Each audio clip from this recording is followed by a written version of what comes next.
Hi అండి. నేను ఈరోజు అత్తికాయల ఫ్రై ఎలా చేయాలో చూపిస్తాను. అత్తికాయలంటే మేడి పండ్లండి. మేడి పండ్లు చూడు మేలమై ఉండును, పొట్ట విప్పి చూడు పురుగులుండును అని మనం చిన్నప్పుడు ఒక పద్యం అయితే చూసాం కదా, ఆ పండ్లండి ఇవి. చూడండి, వీటిని ఈ విధంగా దంచుకోవాలి. దీని లోపల చిన్న చిన్న ఆవాల టైపు ఇట్లాగ గింజలు ఉంటాయి. వీటిని ఈ విధంగా దంచుకొని ఆ పొట్టు అనేది అంతా చెరుగేసుకోవాలి. చాట్లో వేసుకొని నీట్గా కడిగి శుభ్రం చేసుకోవాలి. ఈ విధంగా అన్నిటినీ బాగా చేత్తోనే అదిమేసి నీట్గా చెరిగేసుకొని కడిగి పెట్టేసుకోవాలి. చూడండి, అయినా కానీ కొద్ది కొద్దిగా అట్లాగా ఉంటుంది. మనము మరి పెద్ద కాయలు కాకుండా నేనైతే చిన్న కాయలు తీసుకున్నాను. అయినా కూడా ఇవి చాలా లోపల అనేది ఆ పువ్వు అనేది చిన్న కాయలు కాబట్టి లోపల ఉండేది పువ్వులాగా ఉంటుంది. అదంతా కడిగి శుభ్రం చేసేసుకొని దీంట్లోకి కొద్దిగా నీళ్ళు పోసుకొని ఉడకబెట్టుకోవాలి.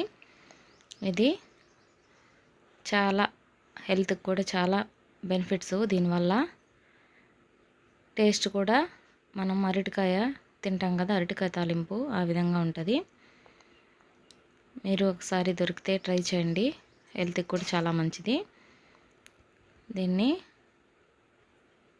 టేస్ట్కి తగ్గట్టు ఉప్పు నీళ్ళు వేసుకొని ఉడకబెట్టుకుంటున్నాను. ఇది మెత్తగా ఉడికిపోయాక దీన్ని తాలింపు కోసం నేనైతే శనగల పొడి వేసుకుంటున్నాను. శనగల పొడి కానీ పుట్నాల పప్పు పొడి కానీ వేసుకోవచ్చు.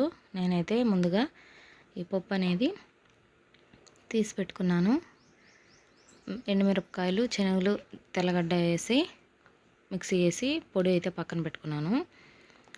తర్వాత ఒక బాండీలు తీసుకొని అందులో ఆయిల్ వేసుకొని ఆవాలు వేసుకుంటున్నాను. ఇది డీప్ ఫ్రై కోసం ఆవాలు.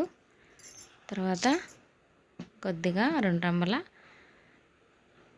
కరివేపాకు వేసుకుంటున్నాను.